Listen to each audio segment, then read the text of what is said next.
Wuthering Heights, by Emily Brontë. Chapter 25. "These things happened last winter, sir," said Mrs. Dean.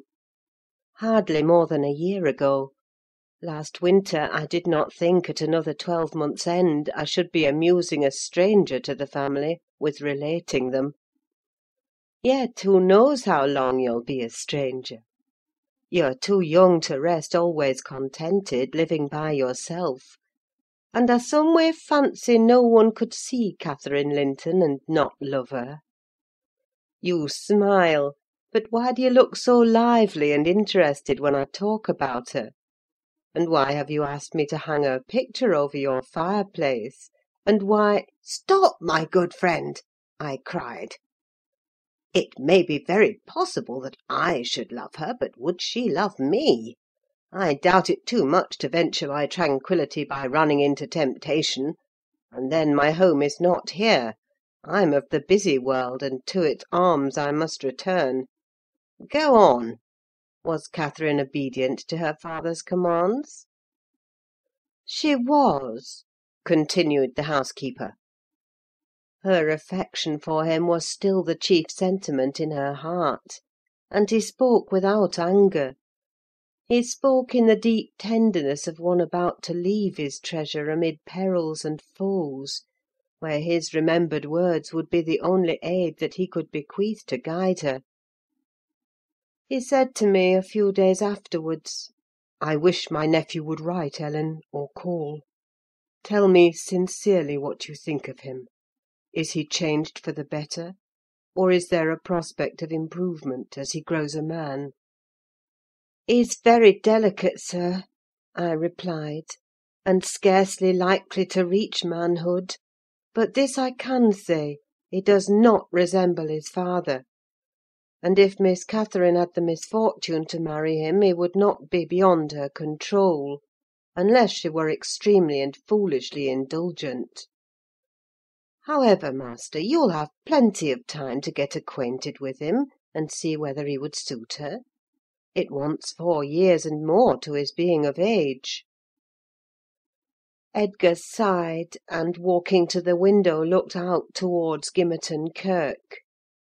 It was a misty afternoon, but the February sun shone dimly, and we could just distinguish the 2 fir trees in the yard, and the sparely scattered gravestones. "I've prayed often," he half soliloquised, "for the approach of what is coming; and now I begin to shrink and fear it. I thought the memory of the hour I came down that glen a bridegroom would be less sweet than the anticipation that I was soon, in a few months, or possibly weeks, to be carried up and laid in its lonely hollow. Ellen, I've been very happy with my little Cathy. Through winter nights and summer days she was a living hope at my side. But I've been as happy musing by myself among those stones under that old church, lying through the long June evenings on the green mound of her mother's grave, and wishing, yearning for the time when I might lie beneath it. What can I do for Cathy? How must I quit her? I'd not care one moment for Linton being Heathcliff's son, nor for his taking her from me, if he could console her for my loss. I'd not care that Heathcliff gained his ends, and triumphed in robbing me of my last blessing. But should Linton be unworthy, only a feeble tool to his father, I cannot abandon her to him. And, hard though it be to crush her buoyant spirit, I must persevere in making her sad while I live, and leaving her solitary when I die. Darling, I'd rather resign her to God, and lay her in the earth before me." "Resign her to God as it is, sir," I answered; "and if we should lose you, which may He forbid, under His providence I'll stand her friend and counsellor to the last. Miss Catherine is a good girl. I don't fear that she will go wilfully wrong. and people who do their duty are always finally rewarded. Spring advanced, yet my master gathered no real strength, though he resumed his walks in the grounds with his daughter. To her inexperienced notions, this itself was a sign of convalescence; and then his cheek was often flushed, and his eyes were bright: she felt sure of his recovering. On her 17th birthday he did not visit the churchyard: it was raining, and I observed, "You'll surely not go out to-night, sir?" He answered, "No, I'll defer it this year a little longer." He wrote again to Linton, expressing his great desire to see him; and had the invalid been presentable, I've no doubt his father would have permitted him to come. As it was, being instructed, he returned an answer, intimating that Mr. Heathcliff objected to his calling at the Grange; but his uncle's kind remembrance delighted him, and he hoped to meet him sometimes in his rambles, and personally to petition that his cousin and he might not remain long so utterly divided. That part of his letter was simple, and probably his own. Heathcliff knew he could plead eloquently for Catherine's company then. "I do not ask," he said, "that she may visit here; but am I never to see her, because my father forbids me to go to her home, and you forbid her to come to mine? Do now and then ride with her towards the Heights, and let us exchange a few words in your presence. We have done nothing to deserve this separation, and you are not angry with me. You have no reason to dislike me, you allow yourself. Dear uncle, send me a kind note to-morrow, and leave to join you anywhere you please, except at Thrushcross Grange. I believe an interview would convince you that my father's character is not mine. He affirms I am more your nephew than his son; and though I have faults which render me unworthy of Catherine, she has excused them, and for her sake you should also. You inquire after my health: it is better; but while I remain cut off from all hope, and doomed to solitude, or the society of those who never did and never will like me, how can I be cheerful and well?" Edgar, though he felt for the boy, could not consent to grant his request, because he could not accompany Catherine. He said in summer, perhaps, they might meet: meantime, he wished him to continue writing at intervals, and engaged to give him what advice and comfort he was able by letter, being well aware of his hard position in his family.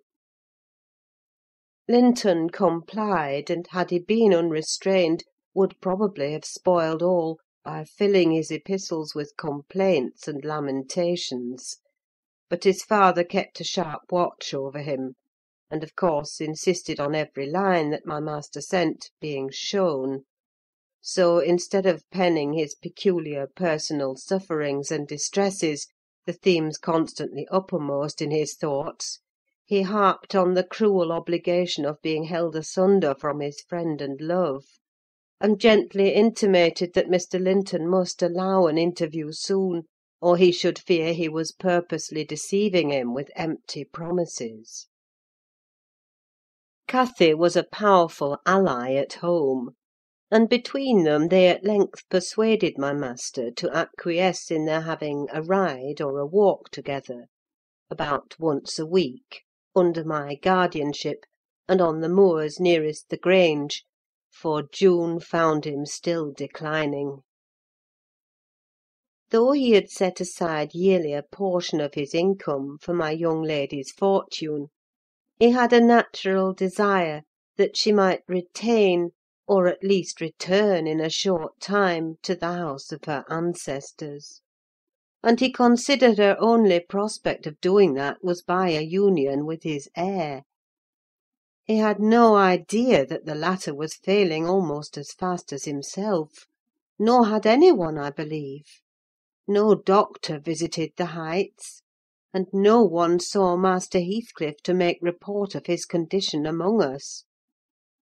I, for my part, began to fancy my forebodings were false, and that he must be actually rallying when he mentioned riding and walking on the moors, and seemed so earnest in pursuing his object. I could not picture a father treating a dying child as tyrannically and wickedly as I afterwards learned Heathcliff had treated him, to compel this apparent eagerness; his efforts redoubling, the more imminently his avaricious and unfeeling plans were threatened with defeat by death. Chapter 26. Summer was already past its prime when Edgar reluctantly yielded his assent to their entreaties, and Catherine and I set out on our first ride to join her cousin. It was a close, sultry day, devoid of sunshine, but with a sky too dappled and hazy to threaten rain; and our place of meeting had been fixed at the guide stone by the cross roads. On arriving there, however, a little herd boy, dispatched as a messenger, told us that "Maister Linton were just o' this side o' t' Heights, and he'd be mitch obleeged to us to gang on a bit further." "Then Master Linton has forgot the first injunction of his uncle," I observed. "He bid us keep on the Grange land, and here we are off at once." "Well, we'll turn our horses' heads round when we reach him," answered my companion. "Our excursion shall lie towards home." But when we reached him, and that was scarcely a quarter of a mile from his own door, we found he had no horse, and we were forced to dismount and leave ours to graze. He lay on the heath, awaiting our approach, and did not rise till we came within a few yards. Then he walked so feebly, and looked so pale, that I immediately exclaimed, "Why, Master Heathcliff, you are not fit for enjoying a ramble this morning! How ill you do look!" Catherine surveyed him with grief and astonishment. She changed the ejaculation of joy on her lips to one of alarm, and the congratulation on their long–postponed meeting to an anxious inquiry whether he were worse than usual. "No, better, better," he panted, trembling, and retaining her hand as if he needed its support, while his large blue eyes wandered timidly over her, the hollowness round them transforming to haggard wildness the languid expression they once possessed. "But you have been worse," persisted his cousin. "Worse than when I saw you last. You are thinner, and—" "I'm tired," he interrupted hurriedly. "It's too hot for walking. Let us rest here. And in the morning I often feel sick. Papa says I grow so fast." Badly satisfied, Cathy sat down, and he reclined beside her. "This is something like your paradise," said she, making an effort at cheerfulness. "You recollect the 2 days we agreed to spend in the place and way each thought pleasantest? This is nearly yours, only there are clouds; but then they are so soft and mellow, it's nicer than sunshine. Next week, if you can, we'll ride down to the Grange Park and try mine."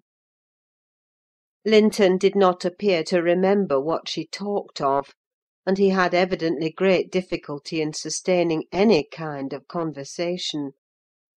His lack of interest in the subject she started, and his equal incapacity to contribute to her entertainment, was so obvious that she could not conceal her disappointment. An indefinite alteration had come over his whole person and manner. The pettishness that might be caressed into fondness had yielded to a listless apathy. There was less of the peevish temper of a child which frets and teases on purpose to be soothed, and more of the self-absorbed moroseness of a confirmed invalid, repelling consolation, and ready to regard the good-humoured mirth of others as an insult. Catherine perceived as well as I did that he held it rather a punishment than a gratification to endure our company, and she made no scruple of proposing presently to depart. That proposal unexpectedly roused Linton from his lethargy, and threw him into a strange state of agitation. He glanced fearfully towards the Heights, begging she would remain another half-hour at least. "But I think," said Cathy, "you'd be more comfortable at home than sitting here; and I cannot amuse you to–day, I see, by my tales and songs and chatter. You have grown wiser than I in these 6 months: you have little taste for my diversions now; or else, if I could amuse you, I'd willingly stay." "Stay to rest yourself," he replied. "And, Catherine, don't think or say that I'm very unwell. It is the heavy weather and heat that make me dull. And I walked about before you came, a great deal for me. Tell uncle I'm in tolerable health, will you?" "I'll tell him that you say so, Linton. I couldn't affirm that you are," observed my young lady, wondering at his pertinacious assertion of what was evidently an untruth. "And be here again next Thursday," continued he, shunning her puzzled gaze. "and give him my thanks for permitting you to come: my best thanks, Catherine. And if you did meet my father, and he asked you about me, don't lead him to suppose that I've been extremely silent and stupid. Don't look sad and downcast, as you are doing: he'll be angry." "I care nothing for his anger," exclaimed Cathy, imagining she would be its object. "But I do," said her cousin, shuddering. "Don't provoke him against me, Catherine, for he is very hard." "Is he severe to you, Master Heathcliff?" I inquired. "Has he grown weary of indulgence, and passed from passive to active hatred?" Linton looked at me, but did not answer; and after keeping her seat by his side another 10 minutes, during which his head fell drowsily on his breast, and he uttered nothing except suppressed moans of exhaustion or pain, Cathy began to seek solace in looking for bilberries and sharing the produce of her researches with me. She did not offer them to him, for she saw further notice would only weary and annoy. "Is it half an hour now, Ellen?" she whispered in my ear at last. "I can't tell why we should stay. He's asleep, and papa will be wanting us back." "Well, we must not leave him asleep," I answered. "Wait till he wakes, and be patient. You were mighty eager to set off, but your longing to see poor Linton has soon evaporated." "Why did he wish to see me?" returned Catherine. "In his crossest humours formerly, I liked him better than I do in his present curious mood. It's just as if it were a task he was compelled to perform, this interview, for fear his father should scold him. But I'm hardly going to come to give Mr. Heathcliff pleasure, whatever reason he may have for ordering Linton to undergo this penance. And though I'm glad he's better in health, I'm sorry he's so much less pleasant, and so much less affectionate to me." "You think he is in better health, then?" I said. "Yes," she answered, "because he always made such a great deal of his sufferings, you know. He is not tolerably well, as he told me to tell papa, but he's better, very likely." "There you differ with me, Miss Cathy," I remarked. "I should conjecture him to be far worse." Linton here started from his slumber in bewildered terror, and asked if any one had called his name. "No," said Catherine, "unless in dreams. I cannot conceive how you manage to doze out of doors in the morning." I thought I heard my father," he gasped, glancing up to the frowning nab above us. "You're sure nobody spoke?" "Quite sure," replied his cousin. "Only Ellen and I were disputing concerning your health. Are you truly stronger, Linton, than when we separated in winter? If you be, I'm certain one thing is not stronger: your regard for me. Speak, are you?" The tears gushed from Linton's eyes as he answered, "Yes, yes, I am." and still under the spell of the imaginary voice, his gaze wandered up and down to detect its owner. Cathy rose. "For to-day we must part," she said. "And I won't conceal that I have been sadly disappointed with our meeting, though I'll mention it to nobody but you. Not that I stand in awe of Mr. Heathcliff." "Hush!" Murmured Linton, "For God's sake, hush! He's coming!"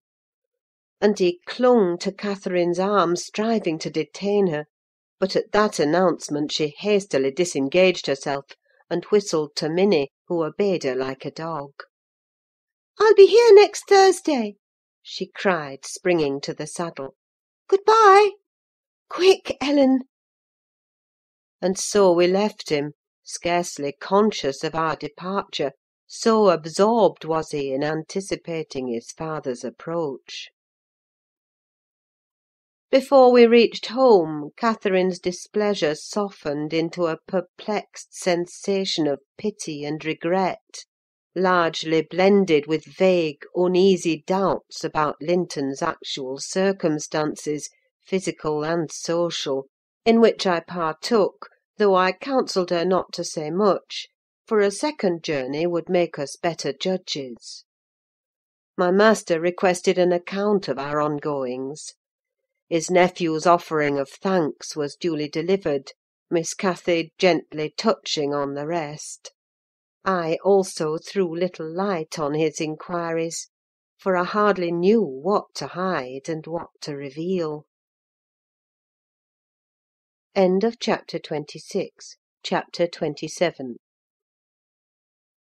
7 days glided away, every one marking its course by the henceforth rapid alteration of Edgar Linton's state.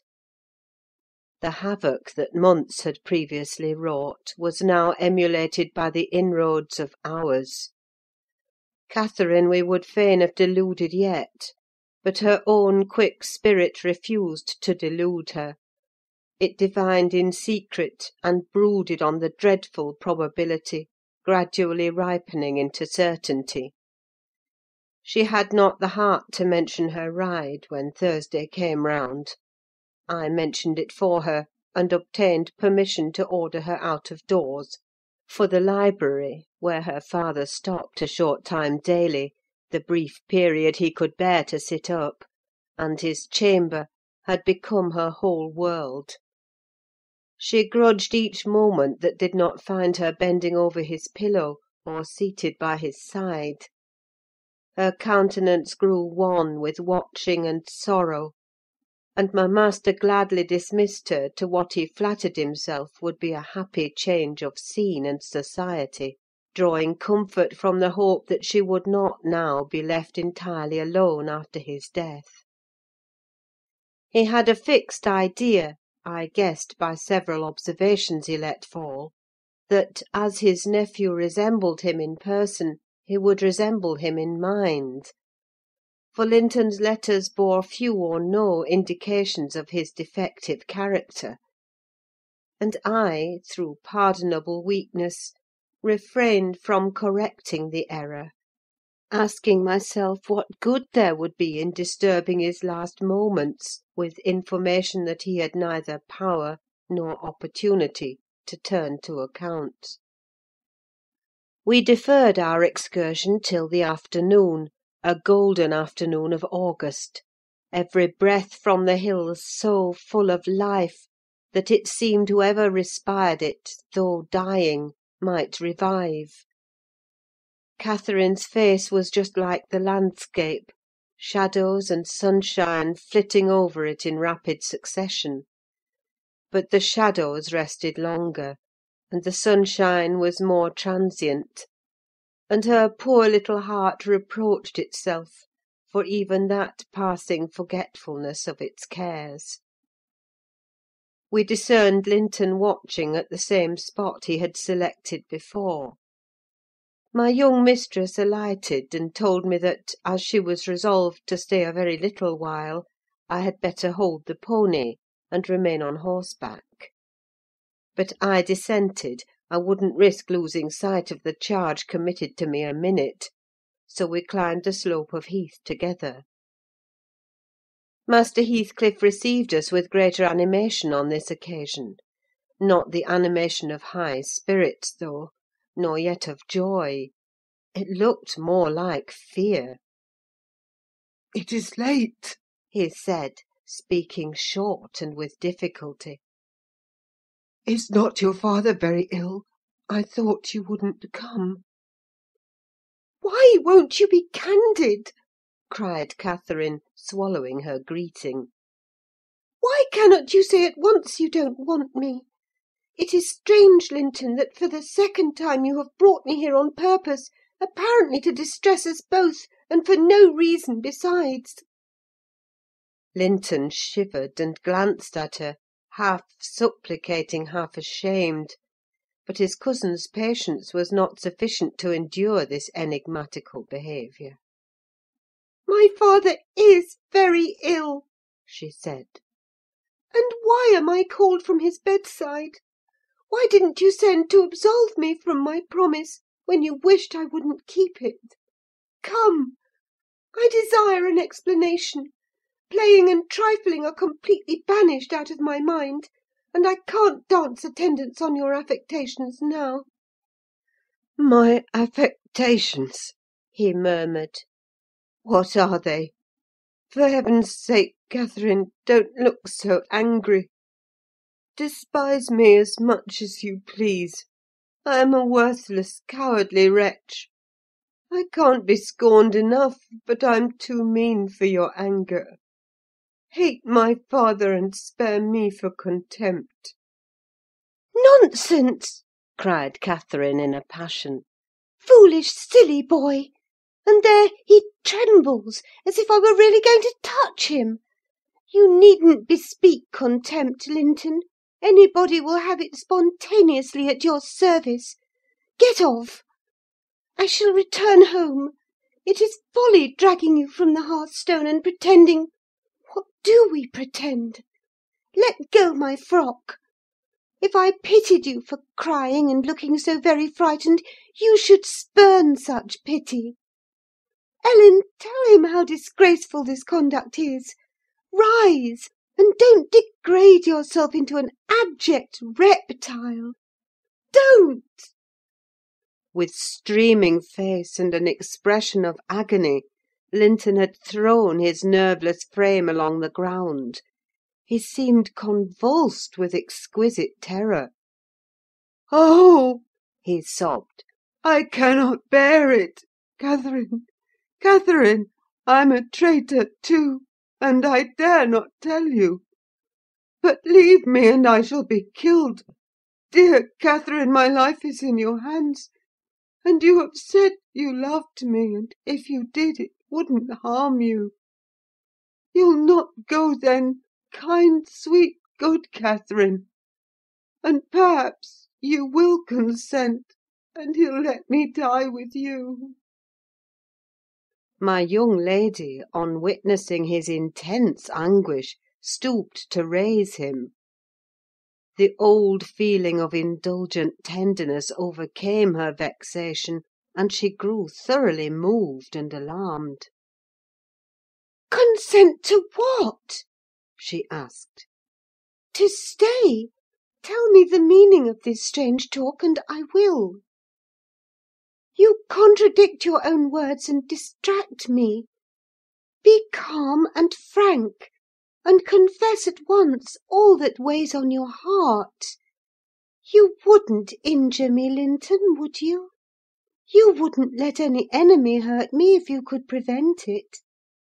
I'll believe you are a coward for yourself, but not a cowardly betrayer of your best friend." "But my father threatened me," gasped the boy, clasping his attenuated fingers. "and I dread him! I dread him! I dare not tell." "Oh, well," said Catherine, with scornful compassion, "keep your secret. I'm no coward. Save yourself. I'm not afraid." Her magnanimity provoked his tears. He wept wildly, kissing her supporting hands, and yet could not summon courage to speak out. I was cogitating what the mystery might be, and determined Catherine should never suffer to benefit him or any one else by my good will, when, hearing a rustle among the ling, I looked up and saw Mr. Heathcliff almost close upon us, descending the heights. He didn't cast a glance towards my companions, though they were sufficiently near for Linton's sobs to be audible; but hailing me in the almost hearty tone he assumed to none besides, and the sincerity of which I couldn't avoid doubting, he said, "It is something to see you so near my house, Nelly. How are you at the Grange? Let us hear. The rumour goes," he added in a lower tone, "that Edgar Linton is on his deathbed. Perhaps they exaggerate his illness?" "No, my master is dying," I replied. "It is true enough. A sad thing it will be for us all, but a blessing for him." "How long will he last, do you think?" he asked. "I don't know," I said. "Because," he continued, looking at the two young people who were fixed under his eye. Linton appeared as if he could not venture to stir or raise his head, and Catherine could not move on his account. "because that lad yonder seems determined to beat me, and I'd thank his uncle to be quick and go before him. Hallo! Has the whelp been playing that game long? I did give him some lessons about snivelling. Is he pretty lively with Miss Linton generally?" "Lively? No. He has shown the greatest distress," I answered. "To see him, I should say that instead of rambling with his sweetheart on the hills, he ought to be in bed under the hands of a doctor." "He shall be in a day or two," muttered Heathcliff. "but first, get up, Linton! Get up!" he shouted. "Don't grovel on the ground there! Up this moment!" Linton had sunk prostrate again in another paroxysm of helpless fear, caused by his father's glance towards him, I suppose. There was nothing else to produce such humiliation. He made several efforts to obey, but his little strength was annihilated for the time, and he fell back again with a moan. Mr. Heathcliff advanced and lifted him to lean against a ridge of turf. "Now," said he, with curbed ferocity, "I'm getting angry; and if you don't command that paltry spirit of yours, damn you, get up directly!" "I will, father," he panted. "Only let me alone, or I shall faint. I've done as you wished, I'm sure. Catherine will tell you that I have been cheerful. Ah, keep by me, Catherine. Give me your hand." "Take mine," said his father. "Stand on your feet. There now, she'll lend you her arm. That's right, look at her. You would imagine I was the devil himself, Miss Linton, to excite such horror. Be so kind as to walk home with him, will you? He shudders if I touch him." Linton, dear," whispered Catherine, "I can't go to Wuthering Heights. Papa has forbidden me. He'll not harm you. Why are you so afraid?" "I can never re-enter that house," he answered. "I'm not to re-enter it without you." "Stop!" cried his father. "We'll respect Catherine's filial scruples. Nelly, take him in, and I'll follow your advice concerning the doctor without delay." "You'll do well," replied I; "but I must remain with my mistress. To mind your son is not my business." "You are very stiff," said Heathcliff. "I know that; but he'll force me to pinch the baby, and make it scream before it moves your charity. Come, then, my hero! Are you willing to return, escorted by me?"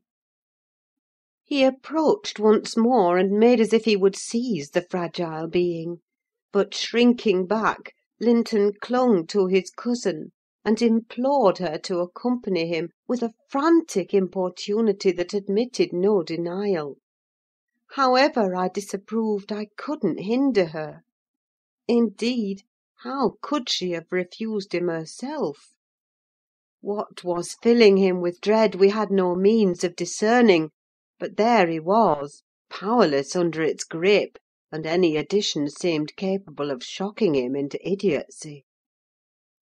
We reached the threshold, Catherine walked in, and I stood waiting till she had conducted the invalid to a chair, expecting her out immediately; when Mr. Heathcliff, pushing me forward, exclaimed— "My house is not stricken with the plague, Nelly, and I have a mind to be hospitable to-day. Sit down, and allow me to shut the door."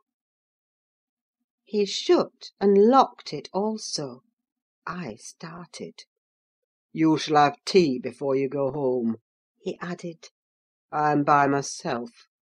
Hareton is gone with some cattle to the Lees, and Zillah and Joseph are off on a journey of pleasure; and though I'm used to being alone, I'd rather have some interesting company if I can get it.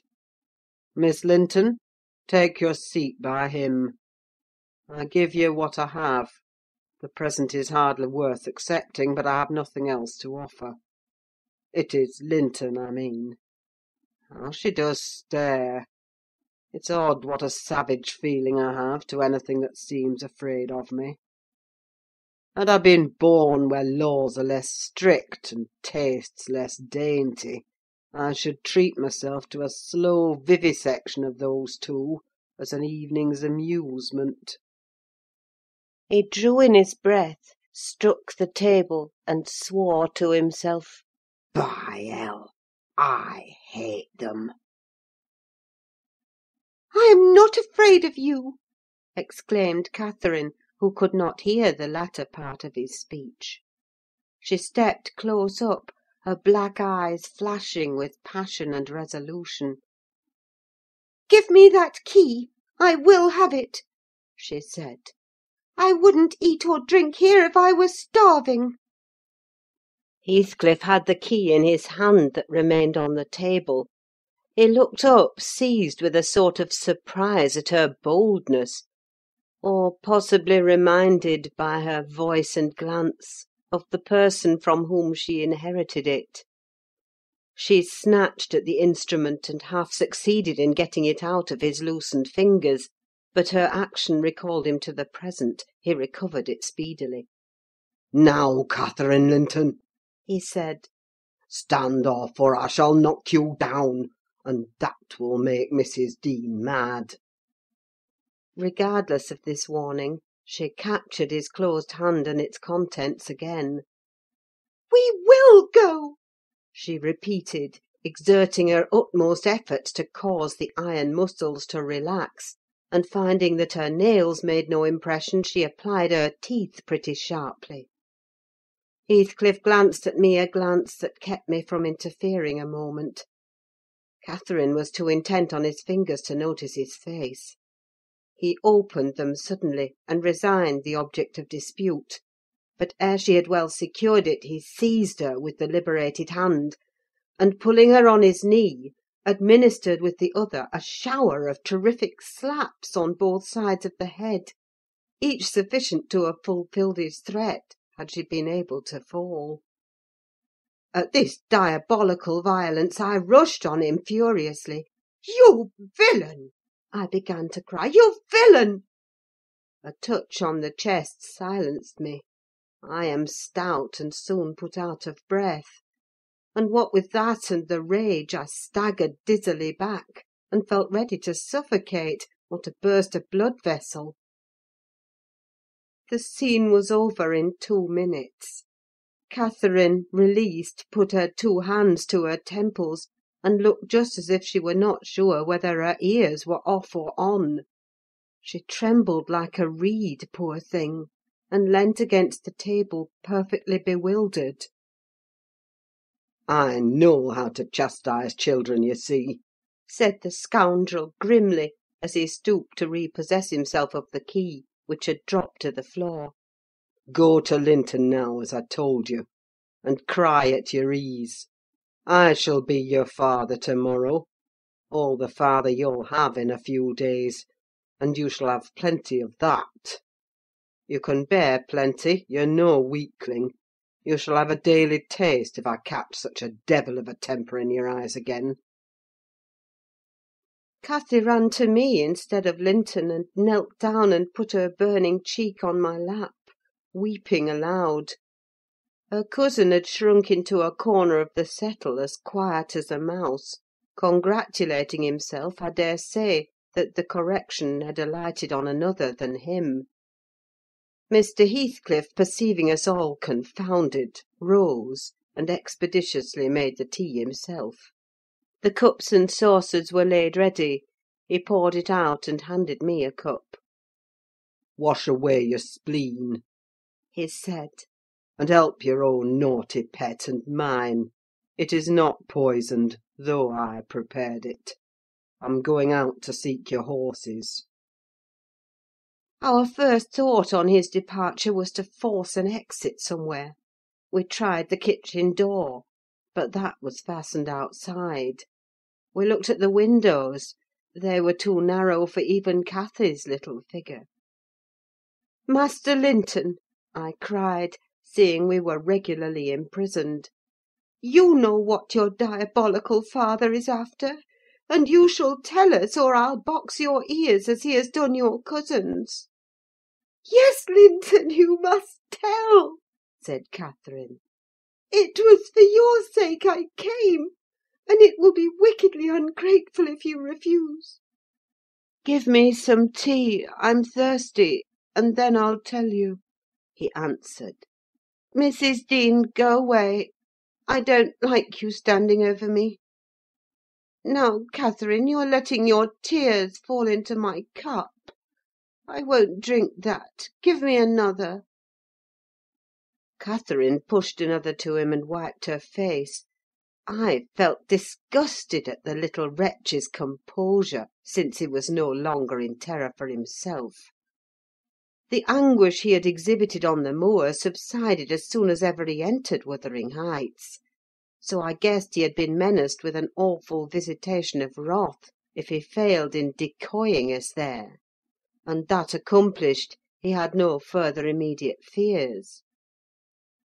"Papa wants us to be married," he continued, after sipping some of the liquid; "and he knows your papa wouldn't let us marry now, and he's afraid of my dying if we wait. So we are to be married in the morning, and you are to stay here all night; and if you do as he wishes, you shall return home next day, and take me with you." "Take you whither, pitiful changeling?" I exclaimed. "You marry? Why, the man is mad, or he thinks us fools, every one. And do you imagine that beautiful young lady, that healthy, hearty girl, will tie herself to a little perishing monkey like you? Are you cherishing the notion that anybody, let alone Miss Catherine Linton, would have you for a husband? You want whipping for bringing us in here at all, with your dastardly puling tricks. And Don't look so silly now. I've a very good mind to shake you severely for your contemptible treachery and your imbecile conceit." I did give him a slight shaking, but it brought on the cough, and he took to his ordinary resource of moaning and weeping, and Catherine rebuked me. "Stay all night? No," she said, looking slowly round. "Ellen, I'll burn that door down, but I'll get out." And she would have commenced the execution of her threat directly, but Linton was up in alarm for his dear self again. He clasped her in his two feeble arms, sobbing, "Won't you have me and save me? Not let me come to the Grange? Oh, darling Catherine, you mustn't go and leave after all. You must obey my father, you must." "I must obey my own," she replied, "and relieve him from this cruel suspense. The whole night! What would he think? He'll be distressed already. I'll either break or burn a way out of the house. Be quiet! You're in no danger; but if you hinder me, Linton, I love papa better than you." The mortal terror he felt of Mr. Heathcliff's anger restored to the boy his coward's eloquence. Catherine was near distraught. Still she persisted that she must go home, and tried entreaty in her turn, persuading him to subdue his selfish agony. While they were thus occupied, our gaoler re-entered. "Your beasts have trotted off," he said. "And now, Linton, snivelling again. What has she been doing to you? Come, come, have done and get to bed. In a month or two, my lad, you'll be able to pay her back her present tyrannies with a vigorous hand. You're pining for pure love, are you not? Nothing else in the world. And she shall have you. There, to bed. Zillah won't be here to-night. You must undress yourself. Hush! Hold your noise. Once in your own room, I'll not come near you, you needn't fear. By chance you've managed tolerably. I'll look to the rest."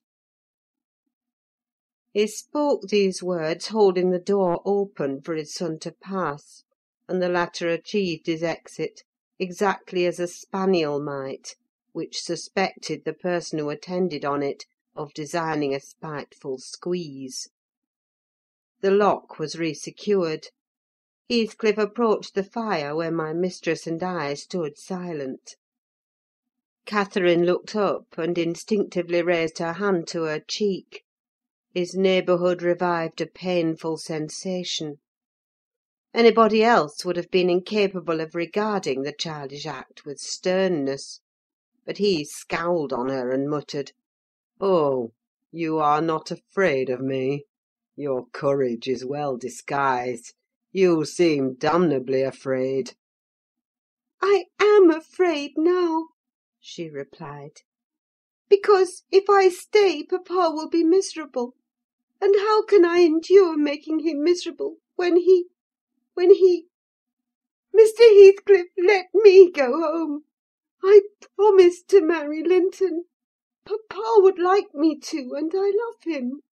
Why should you wish to force me to do what I'll willingly do of myself?" "Let him dare to force you!" I cried. "There's law in the land, thank God there is, though we be in an out-of-the-way place. I'd inform if he were my own son, and it's felony without benefit of clergy." "Silence!" said the ruffian. "To the devil with your clamour! I don't want you to speak. Miss Linton, I shall enjoy myself remarkably in thinking your father will be miserable. I shall not sleep for satisfaction. You could have hit on no surer way of fixing your residence under my roof for the next 24 hours than informing me that such an event would follow. As to your promise to marry Linton, I'll take care you shall keep it. for you shall not quit this place till it is fulfilled." "Send Ellen, then, to let papa know I'm safe," exclaimed Catherine, weeping bitterly. "Or marry me now. Poor papa!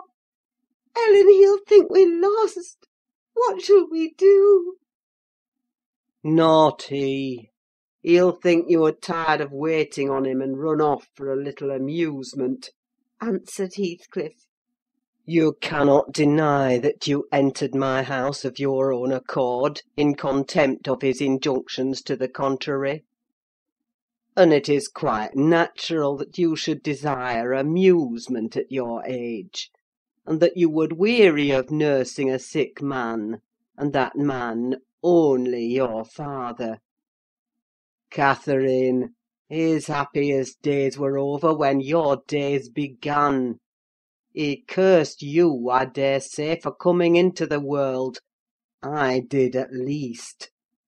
And it would just do if he cursed you as he went out of it. I join him. I don't love you. How should I? Weep away.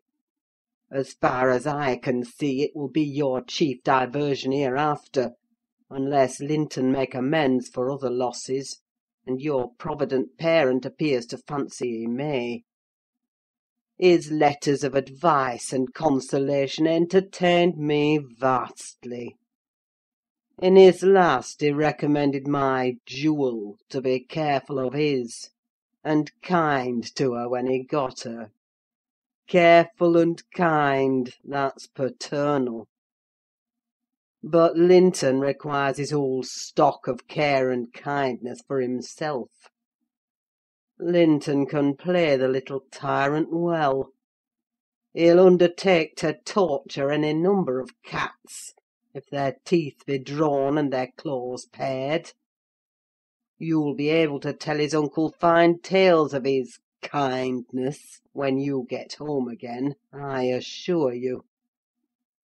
"You're right there," I said. "Explain your son's character, show his resemblance to yourself, and then I hope Miss Cathy will think twice before she takes the cockatrice."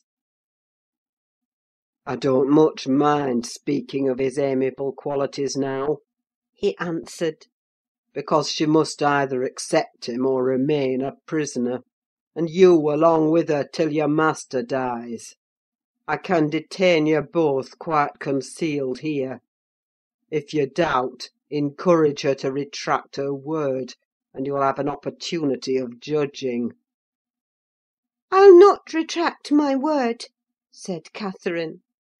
"I'll marry him within this hour, if I may go to Thrushcross Grange afterwards.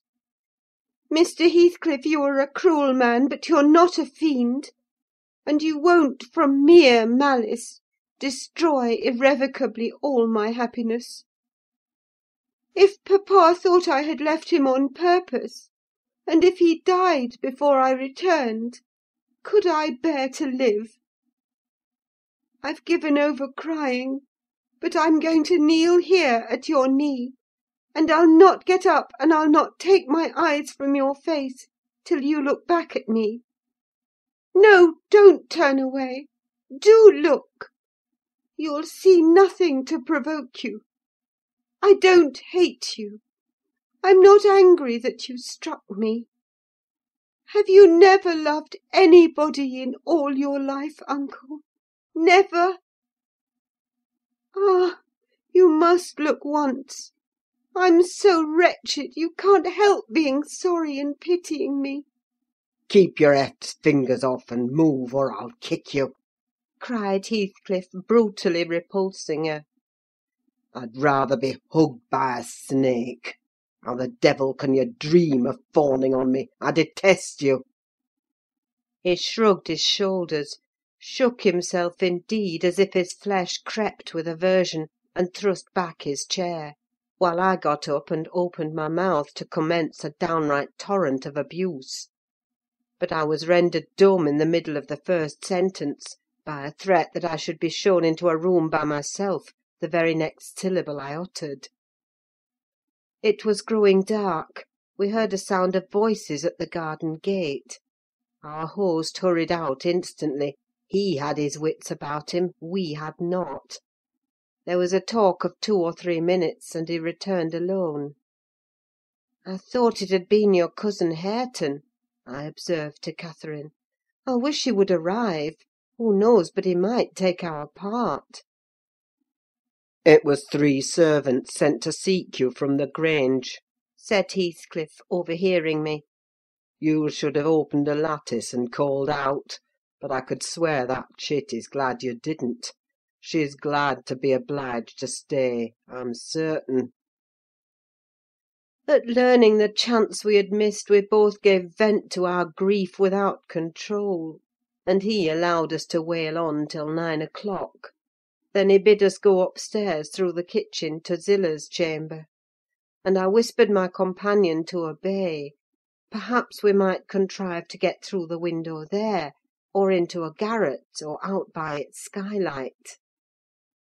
The window, however, was narrow like those below, and the garret trap was safe from our attempts, for we were fastened in as before. We neither of us lay down. Catherine took her station by the lattice, and watched anxiously for morning, a deep sigh being the only answer I could obtain to my frequent entreaties that she would try to rest. I seated myself in a chair and rocked to and fro, passing harsh judgment on my many derelictions of duty, from which, it struck me then, all the misfortunes of my employers sprang.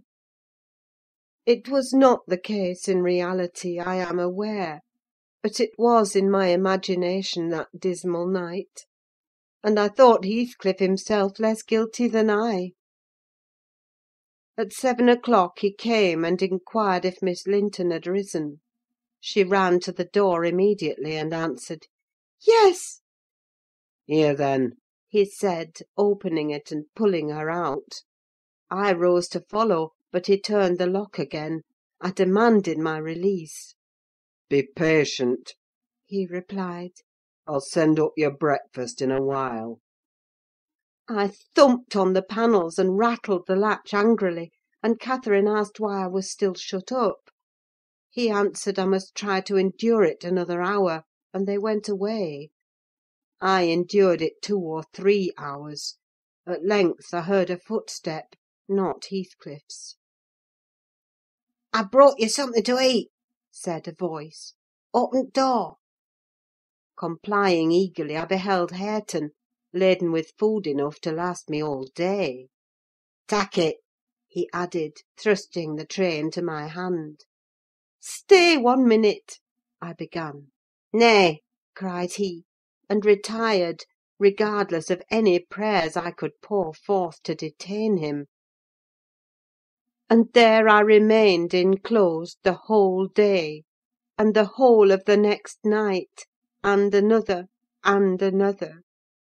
5 nights and 4 days I remained altogether, seeing nobody but Hareton once every morning, and he was a model of a gaoler, surly and dumb, and deaf to every attempt at moving his sense of justice or compassion. End of chapter 27. Chapter 28. On the 5th morning, or rather afternoon, a different step approached, lighter and shorter, and this time the person entered the room. It was Zillah, donned in her scarlet shawl, with a black silk bonnet on her head, and a willow basket swung to her arm. "Eh, dear Mrs. Dean!" she exclaimed. "Well, there is a talk about you at Gimmerton! I never thought but you were sunk in the Black Horse Marsh, and missy with you, till master told me you'd been found, and he'd lodged you here. What! And you must have got on an island, sure! And how long were you in the hole? Did master save you, Mrs. Dean? But you're not so thin: you've not been so poorly, have you?" "Your master is a true scoundrel," I replied, "but he shall answer for it. He needn't have raised that tale: it shall all be laid bare." "What do you mean?" asked Zillah. It's not his tale. They tell that in the village, about your being lost in the marsh; and I calls to Earnshaw when I come in, 'Hey, there's queer things, Mr. Hareton, happened since I went off. It's a sad pity of that likely young lass, and cant Nelly Dean.' He stared. I thought he had not heard aught, so I told him the rumour. The master listened, and he just smiled to himself, and said, If they have been in the marsh, they are out now, Zillah. Nelly Dean is lodged at this minute in your room. You can tell her to flit when you go up. Here is the key. The bog water got into her head, and she would have run home quite flighty, but I fixed her till she came round to her senses. You can bid her go to the Grange at once, if she be able, and carry a message from me, that her young lady will follow in time to attend the squire's funeral." "Mr. Edgar is not dead!" I gasped. "Oh, Zillah, Zillah!" "No, no, sit you down, my good mistress," she replied. "You're right thickly yet. He's not dead. Dr. Kenneth thinks he may last another day. I met him on the road and asked." Instead of sitting down, I snatched my outdoor things and hastened below, for the way was free. On entering the house, I looked about for some one to give information of Catherine. The place was filled with sunshine, and the door stood wide open, but nobody seemed at hand. As I hesitated whether to go off at once, or return and seek my mistress, a slight cough drew my attention to the hearth. Linton lay on the settle, sole tenant, sucking a stick of sugar candy, and pursuing my movements with apathetic eyes. "Where is Miss Catherine?" I demanded sternly, supposing I could frighten him into giving intelligence by catching him thus alone. He sucked on like an innocent. "Is she gone?" I said. "No," he replied. "She's upstairs. She's not to go. We won't let her." "You won't let her, little idiot!" I exclaimed. "Direct me to her room immediately, or I'll make you sing out sharply." "Papa would make you sing out if you attempted to get there," he answered. "He says I'm not to be soft with Catherine. She's my wife, and it's shameful that she should wish to leave me. He says she hates me and wants me to die, that she may have my money. But she shan't have it, and she shan't go home. She never shall. She may cry and be sick as much as she pleases." He resumed his former occupation, closing his lids, as if he meant to drop asleep. "Master Heathcliff," I resumed, "have you forgotten all Catherine's kindness to you last winter, when you affirmed you loved her, and when she brought you books and sung you songs, and came many a time through wind and snow to see you? She wept to miss one evening because you would be disappointed, and you felt then that she was 100 times too good to you. And now you believe the lies your father tells, though you know he detests you both, and you join him against her. That's fine gratitude, is it not?" The corner of Linton's mouth fell, and he took the sugar candy from his lips. "Did she come to Wuthering Heights because she hated you?" I continued. "Think for yourself. As to your money, she does not even know that you will have any. And you say she's sick, and yet you leave her alone up there in a strange house? You, who have felt what it is to be so neglected! You could pity your own sufferings, and she pitied them too, but you won't pity hers. I shed tears, Master Heathcliff, you see. An elderly woman, and a servant merely. And you, after pretending such affection, and having reason to worship her almost, store every tear you have for yourself, and lie there quite at ease. Ah, you're a heartless, selfish boy!" "I can't stay with her," he answered crossly. I'll not stay by myself. She cries so I can't bear it, and she won't give over, though I say I'll call my father. I did call him once, and he threatened to strangle her if she was not quiet.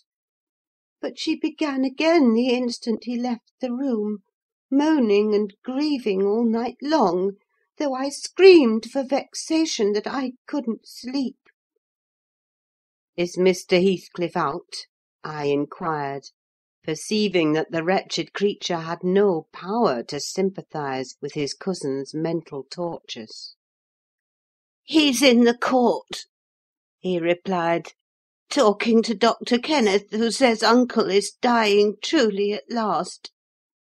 I'm glad, for I shall be master of the Grange after him. Catherine always spoke of it as her house. It isn't hers, it's mine. Papa says everything she has is mine. All her nice books are mine. She offered to give me them, and her pretty birds, and her pony Minnie, if I would get the key of our room and let her out. But I told her she had nothing to give. They were all mine. And then she cried, and took a little picture from her neck, and said I should have that. 2 pictures in a gold case, on one side her mother, and on the other uncle, when they were young. That was yesterday. I said they were mine too, and tried to get them from her. The spiteful thing wouldn't let me. She pushed me off and hurt me. I shrieked out, that frightens her. She heard papa coming, and she broke the hinges, and divided the case, and gave me her mother's portrait. The other she attempted to hide, but papa asked what was the matter, and I explained it. He took the one I had away, and ordered her to resign hers to me. She refused, and he struck her down, and wrenched it off the chain, and crushed it with his foot." "And were you pleased to see her struck?" I asked, having my designs in encouraging his talk. "I winked," he answered.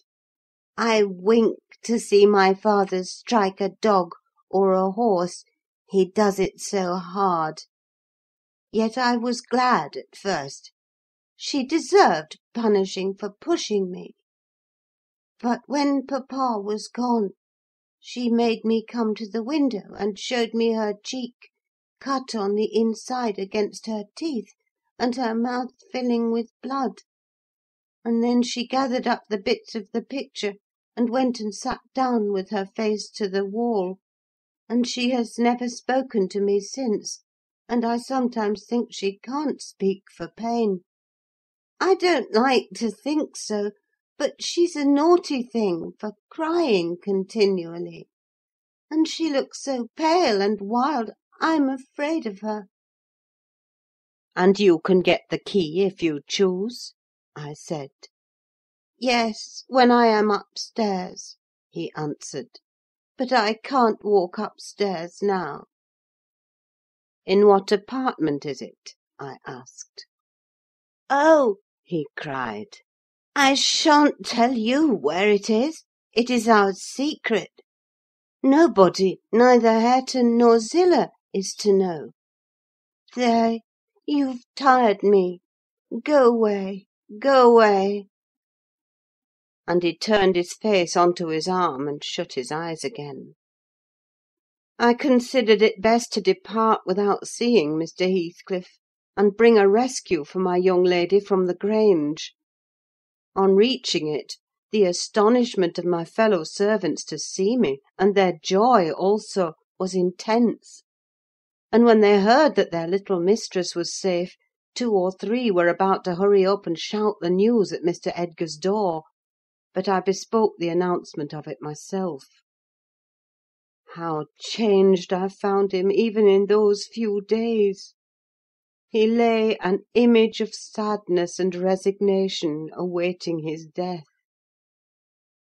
Very young he looked, Though his actual age was 39, one would have called him 10 years younger at least. He thought of Catherine, for he murmured her name. I touched his hand and spoke. "Catherine is coming, dear master," I whispered. "She is alive and well, and will be here, I hope, to-night." I trembled at the first effects of this intelligence. He half rose up, looked eagerly round the apartment, and then sank back in a swoon. As soon as he recovered, I related our compulsory visit and detention at the Heights. I said Heathcliff forced me to go in, which was not quite true. I uttered as little as possible against Linton. Nor did I describe all his father's brutal conduct, my intentions being to add no bitterness, if I could help it, to his already overflowing cup. He divined that one of his enemy's purposes was to secure the personal property, as well as the estate, to his son, or rather himself. Yet why he did not wait till his decease was a puzzle to my master, because ignorant how nearly he and his nephew would quit the world together. However, he felt that his will had better be altered. Instead of leaving Catherine's fortune at her own disposal, he determined to put it in the hands of trustees for her use during life, and for her children, if she had any, after her. By that means it could not fall to Mr. Heathcliff should Linton die. Having received his orders, I dispatched a man to fetch the attorney, and for more, provided with serviceable weapons, to demand my young lady of her gaoler. Both parties were delayed very late. The single servant returned first. He said Mr. Green, the lawyer, was out when he arrived at his house, and he had to wait 2 hours for his re-entrance. And then Mr. Green told him he had a little business in the village that must be done, but he would be at Thrushcross Grange before morning. The 4 men came back unaccompanied. They brought word that Catherine was ill, too ill to quit her room, and Heathcliff would not suffer them to see her. I scolded the stupid fellows well for listening to that tale, which I would not carry to my master, resolving to take a whole bevy up to the Heights at daylight, and storm it literally, unless the prisoner were quietly surrendered to us. Her father shall see her, I vowed, and vowed again, if that devil be killed on his own door-stones in trying to prevent it. Happily, I was spared the journey and the trouble. I had gone downstairs at 3 o'clock to fetch a jug of water, and was passing through the hall with it in my hand, when a sharp knock at the front door made me jump. "Oh, it is Green," I said, recollecting myself. "Only Green." And I went on, intending to send somebody else to open it; but the knock was repeated, not loud, and still importunately. I put the jug on the banister, and hastened to admit him myself. The harvest moon shone clear outside. It was not the attorney.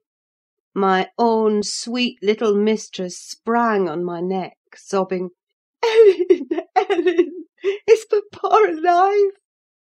"Yes," I cried, "yes, my angel, he is! God be thanked you are safe with us again!" She wanted to run, breathless as she was, upstairs to Mr. Linton's room; but I compelled her to sit down on a chair, and made her drink, and washed her pale face, chafing it into a faint colour with my apron. Then I said I must go first and tell of her arrival, imploring her to say she should be happy with young Heathcliff. She stared, but soon comprehending why I counselled her to utter the falsehood, she assured me she would not complain. I couldn't abide to be present at their meeting. I stood outside the chamber door 1/4 of an hour, and hardly ventured near the bed then. All was composed, however. Catherine's despair was as silent as her father's joy. She supported him calmly in appearance, and he fixed on her features his raised eyes, that seemed dilating with ecstasy. He died blissfully, Mr. Lockwood. He died so. Kissing her cheek, he murmured, "I'm going to her, and you, darling child, shall come to us," and never stirred or spoke again, but continued that rapt, radiant gaze till his pulse imperceptibly stopped and his soul departed. None could have noticed the exact minute of his death, it was so entirely without a struggle. Whether Catherine had spent her tears, or whether the grief were too weighty to let them flow, she sat there dry-eyed till the sun rose. She sat till noon, and would still have remained brooding over that death-bed, but I insisted on her coming away and taking some repose. It was well I succeeded in removing her, for at dinner-time appeared the lawyer, having called at Wuthering Heights to get his instructions how to behave. He had sold himself to Mr. Heathcliff. That was the cause of his delay in obeying my master's summons. Fortunately, no thought of worldly affairs crossed the latter's mind to disturb him after his daughter's arrival. Mr. Green took upon himself to order everything and everybody about the place. He gave all the servants but me notice to quit. He would have carried his delegated authority to the point of insisting that Edgar Linton should not be buried beside his wife, but in the chapel with his family. There was the will, however, to hinder that, and my loud protestations against any infringement of its directions. The funeral was hurried over. Catherine, Mrs. Linton Heathcliff now, was suffered to stay at the Grange till her father's corpse had quitted it. She told me that her anguish had at last spurred Linton to incur the risk of liberating her. She heard the men I sent disputing at the door, and she gathered the sense of Heathcliff's answer. It drove her desperate. Linton, who had been conveyed up to the little parlour soon after I left, was terrified into fetching the key before his father reascended. He had the cunning to unlock and relock the door without shutting it, and when he should have gone to bed, he begged to sleep with Hareton, and his petition was granted for once. Catherine stole out before break of day. She dared not try the doors, lest the dog should raise an alarm. She visited the empty chambers and examined their windows, and luckily, lighting on her mother's, she got easily out of its lattice and on to the ground by means of the fir tree close by. Her accomplice suffered for his share in the escape, notwithstanding his timid contrivances. End of chapter 28. Chapter 29. The evening after the funeral, my young lady and I were seated in the library, now musing mournfully, one of us despairingly, on our loss, now venturing conjectures as to the gloomy future. We had just agreed the best destiny which could await Catherine would be a permission to continue resident at the Grange, at least during Linton's life; he being allowed to join her there, and I to remain as housekeeper. That seemed rather too favourable an arrangement to be hoped for, and yet I did hope, and began to cheer up under the prospect of retaining my home and my employment, and, above all, my beloved young mistress, when a servant, one of the discarded ones not yet departed, rushed hastily in, and said that devil Heathcliff was coming through the court, should he fasten the door in his face. If we had been mad enough to order that proceeding, we had not time. He made no ceremony of knocking or announcing his name: he was master, and availed himself of the master's privilege to walk straight in, without saying a word. The sound of our informant's voice directed him to the library. He entered, and motioning him out, shut the door. It was the same room into which he had been ushered as a guest 18 years before. The same moon shone through the window, and the same autumn landscape lay outside. We had not yet lighted a candle, but all the apartment was visible, even to the portraits on the wall: the splendid head of Mrs. Linton, and the graceful one of her husband. Heathcliff advanced to the hearth. Time had little altered his person either. There was the same man: his dark face rather sallower and more composed, his frame a stone or two heavier, perhaps, and no other difference. Catherine had risen with an impulse to dash out when she saw him. "Stop!" he said, arresting her by the arm. "No more runnings away. Where would you go? I'm come to fetch you home, and I hope you'll be a dutiful daughter, and not encourage my son to further disobedience. I was embarrassed how to punish him when I discovered his part in the business. He's such a cobweb: a pinch would annihilate him. But you'll see by his look that he has received his due. I brought him down one evening the day before yesterday, and just set him in a chair, and never touched him afterwards. I sent Hareton out, and we had the room to ourselves.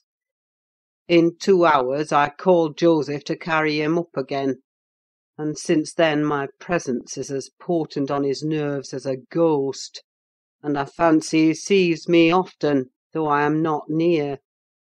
Hareton says he wakes and shrieks in the night by the hour together, and calls you to protect him from me. And whether you like your precious mate or not, you must come. He's your concern now. I yield all my interest in him to you." "Why not let Catherine continue here," I pleaded, "and send Master Linton to her? As you hate them both, you'd not miss them. They can only be a daily plague to your unnatural heart." "I'm seeking a tenant for the Grange," he answered, "and I want my children about me, to be sure. Besides, that lass owes me her services for her bread. I'm not going to nurture her in luxury and idleness after Linton is gone. Make haste and get ready now, and don't oblige me to compel you." "I shall," said Catherine. "Linton is all I have to love in the world; and though you have done what you could to make him hateful to me, and me to him, you cannot make us hate each other. And I defy you to hurt him when I am by, and I defy you to frighten me." "You are a boastful champion," replied Heathcliff; "but I don't like you well enough to hurt him. You shall get the full benefit of the torment as long as it lasts. It is not I who will make him hateful to you: it is his own sweet spirit. He's as bitter as gall at your desertion and its consequences. Don't expect thanks for this noble devotion. I heard him draw a pleasant picture to Zillah of what he would do if he were as strong as I. The inclination is there, and his very weakness will sharpen his wits to find a substitute for strength." "I know he has a bad nature," said Catherine. "He's your son; but I'm glad I've a better to forgive it. And I know he loves me, and for that reason I love him. Mr. Heathcliff, you have nobody to love you; and, however miserable you make us, we shall still have the revenge of thinking that your cruelty arises from your greater misery. You are miserable, are you not? Lonely like the devil, and envious like him?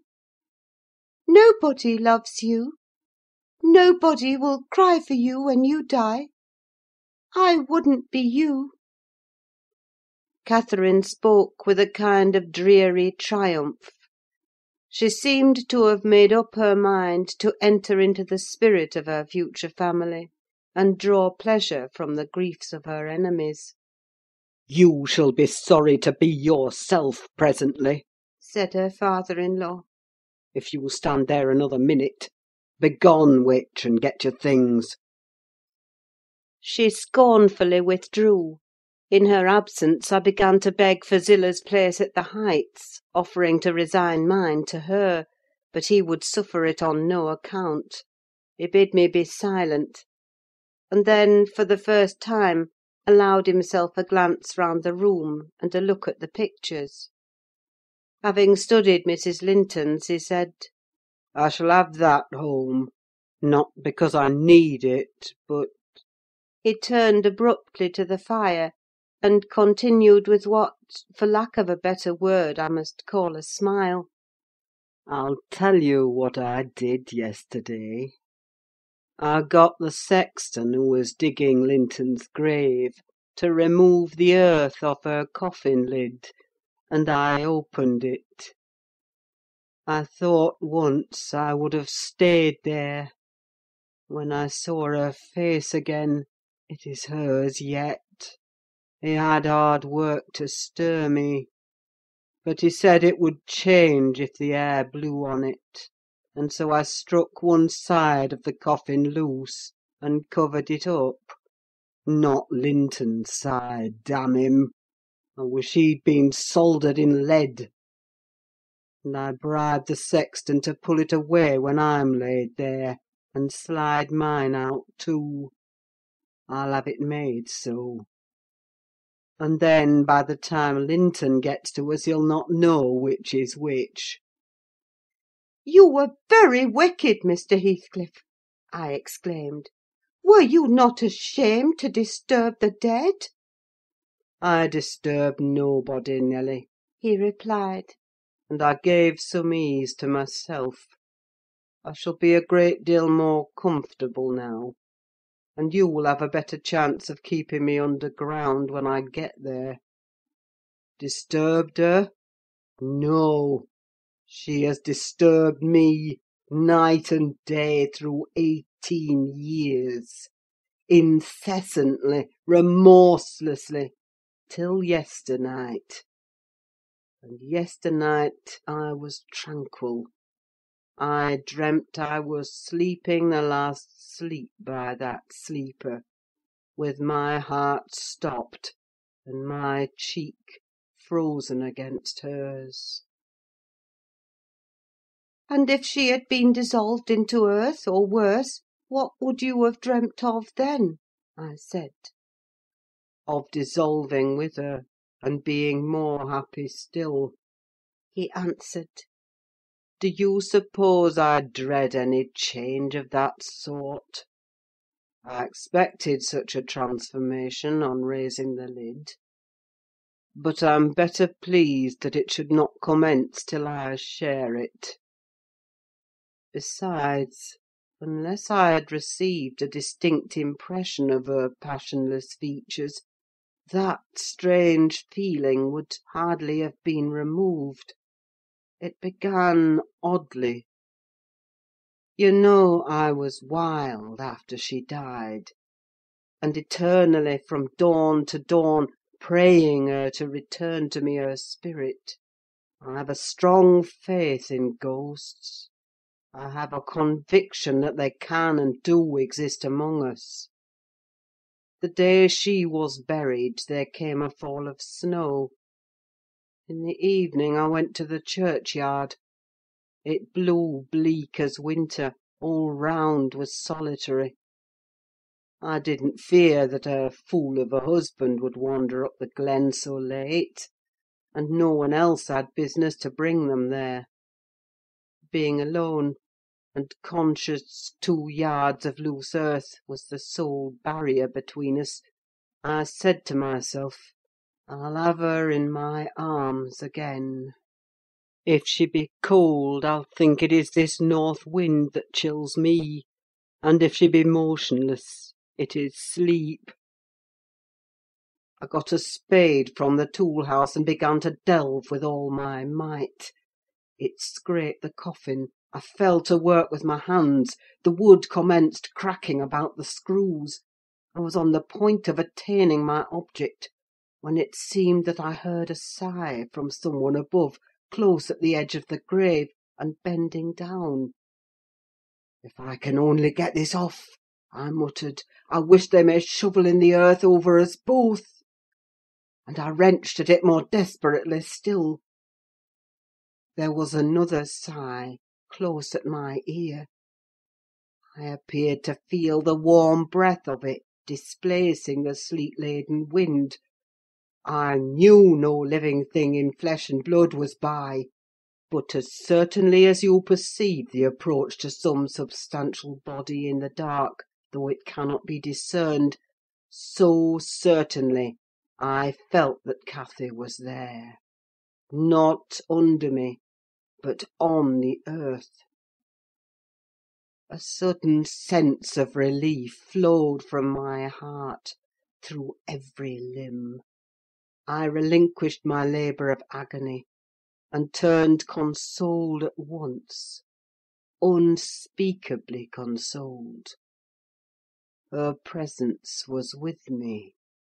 It remained while I refilled the grave, and led me home. You may laugh if you will, but I was sure I should see her there. I was sure she was with me, and I could not help talking to her. Having reached the Heights, I rushed eagerly to the door. It was fastened, and I remember that accursed Earnshaw and my wife opposed my entrance. I remember stopping to kick the breath out of him, and then hurrying upstairs to my room and hers. I looked round impatiently. I felt her by me. I could almost see her, and yet I could not. I ought to have sweat blood then from the anguish of my yearning, from the fervour of my supplications, to have but one glimpse. I had not one.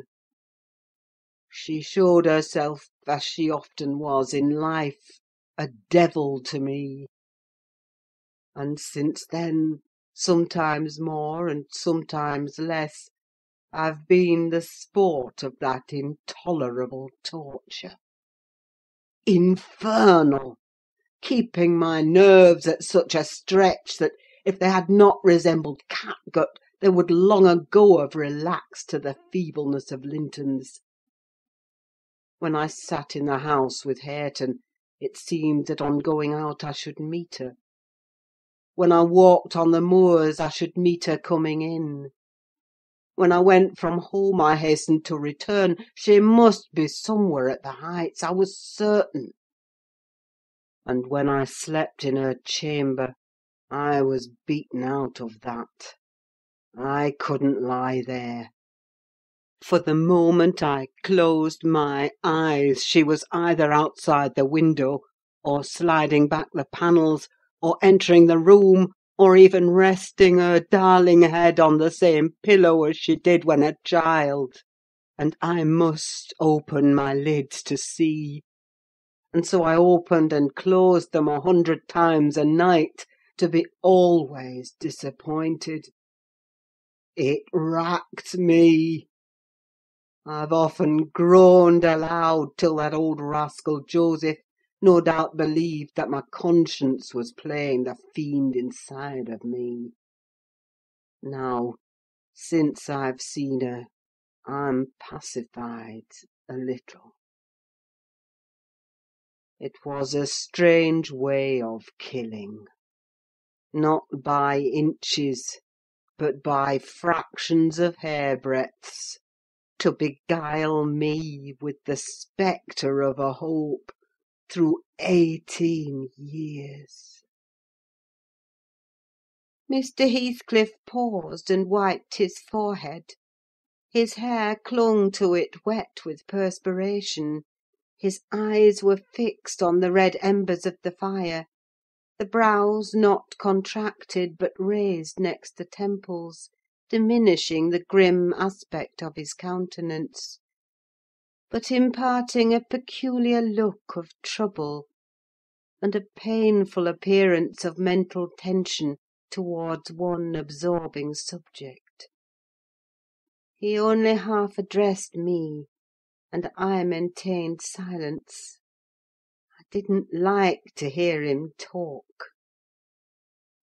After a short period he resumed his meditation on the picture, took it down, and leant it against the sofa, to contemplate it at better advantage; and while so occupied, Catherine entered, announcing that she was ready, when her pony should be saddled. Send that over to-morrow, Said Heathcliff to me; then turning to her, he added, You may do without your pony. It is a fine evening, and you'll need no ponies at Wuthering Heights.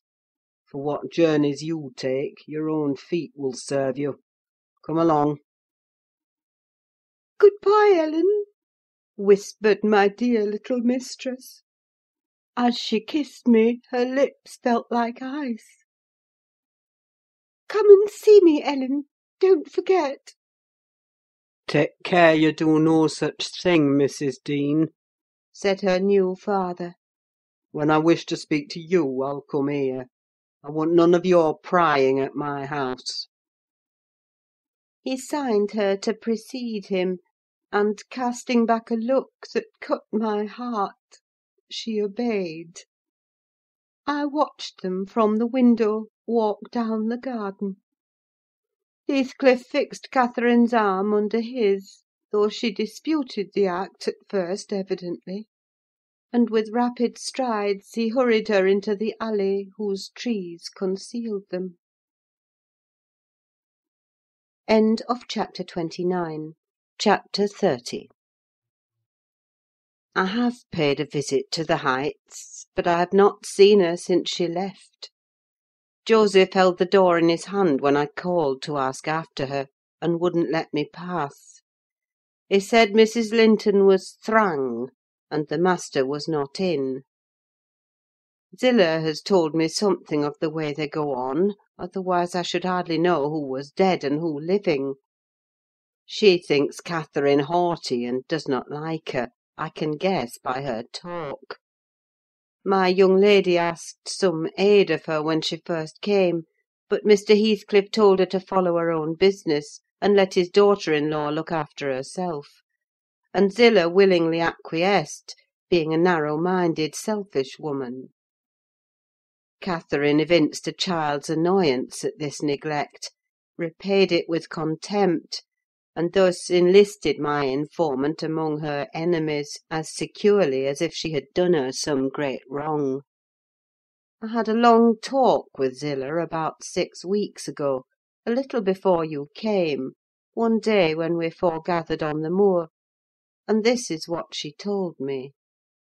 "The first thing Mrs. Linton did," she said, "on her arrival at the Heights, was to run upstairs without even wishing good evening to me and Joseph. She shut herself into Linton's room, and remained till morning. Then, while the master and Earnshaw were at breakfast, she entered the house, and asked all in a quiver if the doctor might be sent for: her cousin was very ill." We know that. Answered Heathcliff. But his life is not worth a farthing, and I won't spend a farthing on him. "But I cannot tell how to do," she said; "and if nobody will help me, he'll die." Walk out of the room, cried the master. and let me never hear a word more about him. None here care what becomes of him. If you do, act the nurse. If you do not, lock him up and leave him. Then she began to bother me, and I said I'd had enough plague with the tiresome thing. We each had our tasks, and hers was to wait on Linton. Mr. Heathcliff bid me leave that labour to her. How they managed together I can't tell. I fancy he fretted a great deal, and moaned hissel night and day; and she had precious little rest, one could guess by her white face and heavy eyes. She sometimes came into the kitchen all wildered like, and looked as if she would fain beg assistance. But I was not going to disobey the master: I never dare disobey him, Mrs. Dean. And though I thought it wrong that Kenneth should not be sent for, it was no concern of mine either to advise or complain, and I always refused to meddle. Once or twice, after we had gone to bed, I've happened to open my door again and seen her sitting crying on the stairs top, and then I've shut myself in quick for fear of being moved to interfere. I did pity her then, I'm sure; still I didn't wish to lose my place, you know. At last, one night, she came boldly into my chamber, and frightened me out of my wits by saying, "Tell Mr. Heathcliff that his son is dying. I'm sure he is this time. Get up instantly and tell him." Having uttered this speech, she vanished again. I lay a quarter of an hour listening and trembling: nothing stirred, the house was quiet. "She's mistaken," I said to myself. "He's got over it. I needn't disturb them." And I began to doze.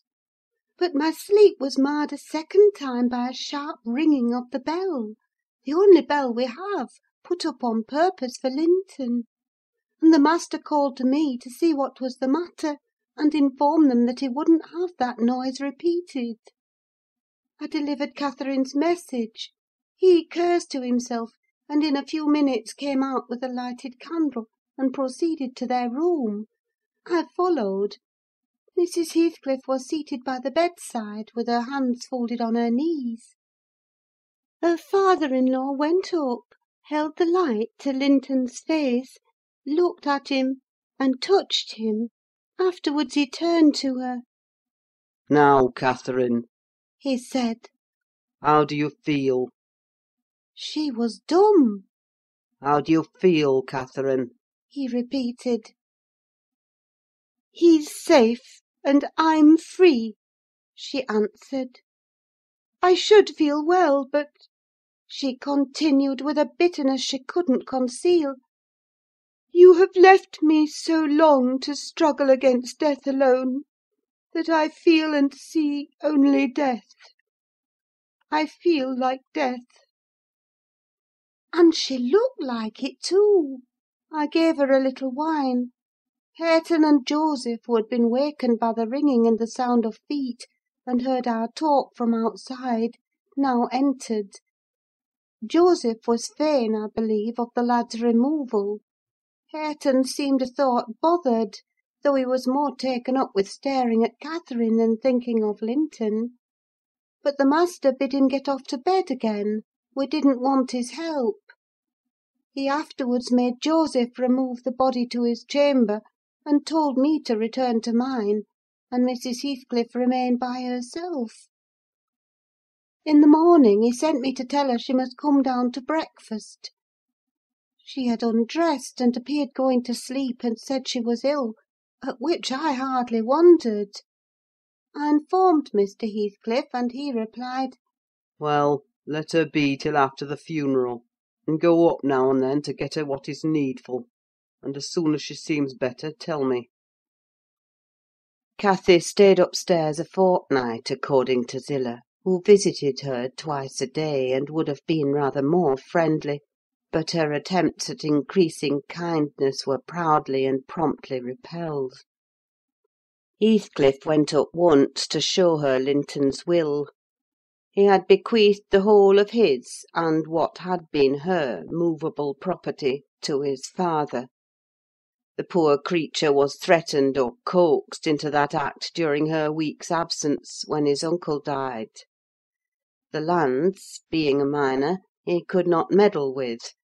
However, Mr. Heathcliff has claimed and kept them in his wife's right, and his also: I suppose legally.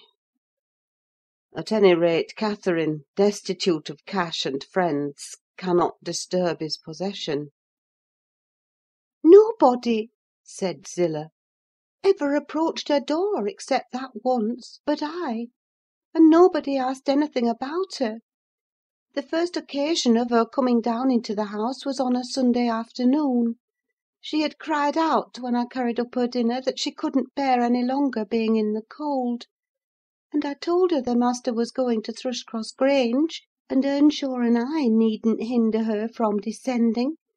So, as soon as she heard Heathcliff's horse trot off, she made her appearance, donned in black, and her yellow curls combed back behind her ears as plain as a Quaker: she couldn't comb them out. Joseph and I generally go to chapel on Sundays. The kirk, you know, has no minister now," explained Mrs. Dean, "and they call the Methodist or Baptist place, I can't say which it is, at Gimmerton, a chapel." Joseph had gone, she continued, but I thought it proper to bide at home. Young folks are always the better for an elder's overlooking, and Hareton, with all his bashfulness, isn't a model of nice behaviour.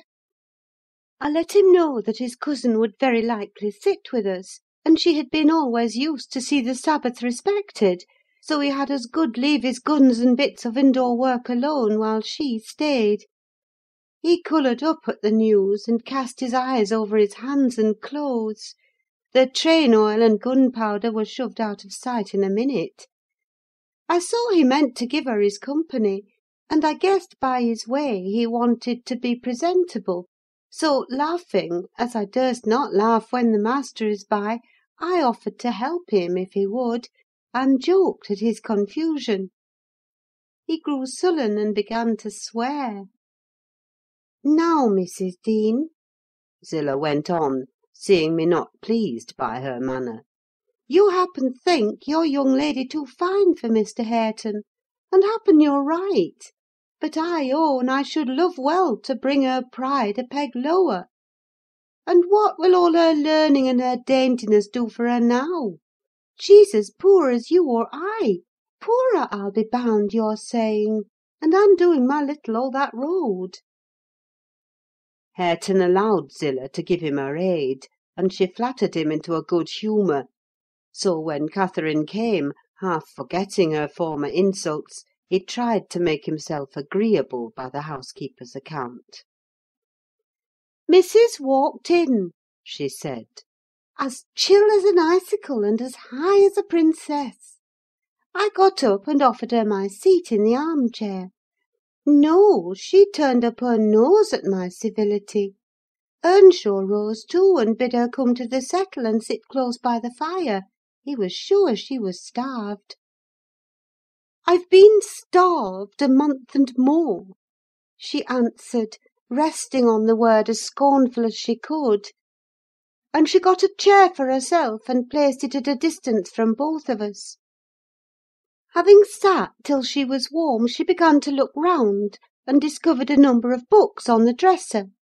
She was instantly upon her feet again, stretching to reach them, but they were too high up. Her cousin, after watching her endeavours a while, at last summoned courage to help her. She held her frock, and he filled it with the first that came to hand. That was a great advance for the lad.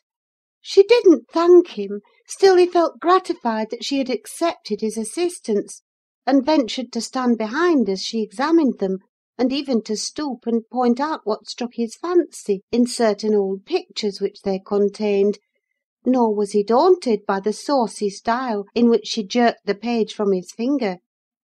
He contented himself with going a bit farther back, and looking at her instead of the book. She continued reading, or seeking for something to read. His attention became by degrees quite centred in the study of her thick, silky curls. Her face he couldn't see, and she couldn't see him; and perhaps, not quite awake to what he did, but attracted like a child to a candle, at last he proceeded from staring to touching. He put out his hand and stroked one curl, as gently as if it were a bird. He might have stuck a knife into her neck, she started round in such a taking. "Get away this moment! How dare you touch me? "Why are you stopping there?" she cried, in a tone of disgust. "I can't endure you! I'll go upstairs again if you come near me." Mr. Hareton recoiled, looking as foolish as he could do. He sat down in the settle very quiet, and she continued turning over her volumes another half hour. Finally Earnshaw crossed over and whispered to me. "Will you ask her to read to us, Zillah? I'm stalled of doing now, and I could like to hear her. Do not say I wanted it, but ask of yourself." "Mr. Hareton wishes you would read to us, ma'am," I said immediately. "He'd take it very kindly; he'd be much obliged." She frowned, and looking up, answered, "Mr. Hareton, and the whole set of you, will be good enough to understand that I reject any pretence at kindness you have the hypocrisy to offer. I despise you, and will have nothing to say to any of you. When I would have given my life for one kind word, even to see one of your faces, you all kept off. But I won't complain to you. I'm driven down here by the cold, not either to amuse you or enjoy your society." "What could I have done?" began Earnshaw. "How was I to blame?" "Oh, you are an exception," answered Mrs. Heathcliff. "I never missed such a concern as you." "But I offered more than once, and asked," he said, kindling up at her pertness. "I asked Mr. Heathcliff to let me wake for you." "Be silent! I'll go out of doors or anywhere, rather than have your disagreeable voice in my ear," said my lady. Hareton muttered she might go to hell for him, and, unslinging his gun, restrained himself from his Sunday occupations no longer. He talked now freely enough, and she presently saw fit to retreat to her solitude; but the frost had set in, and, in spite of her pride, she was forced to condescend to our company more and more. However, I took care there should be no further scorning at my good nature. Ever since, I've been as stiff as herself, and she has no lover or liker among us. And she does not deserve one; for let them say the least word to her, and she'll curl back without respect of any one. She'll snap at the master himself, and as good as dares him to thrash her; and the more hurt she gets, the more venomous she grows." At first, on hearing this account from Zillah, I determined to leave my situation, take a cottage, and get Catherine to come and live with me. But Mr. Heathcliff would as soon permit that as he would set up Hareton in an independent house; and I can see no remedy at present, unless she could marry again; and that scheme it does not come within my province to arrange. Thus ended Mrs. Dean's story. Notwithstanding the doctor's prophecy, I am rapidly recovering strength; and though it be only the second week in January, I propose getting out on horseback in a day or two, and riding over to Wuthering Heights, to inform my landlord that I shall spend the next 6 months in London; and if he likes, he may look out for another tenant to take the place after October. I would not pass another winter here for much. Chapter 30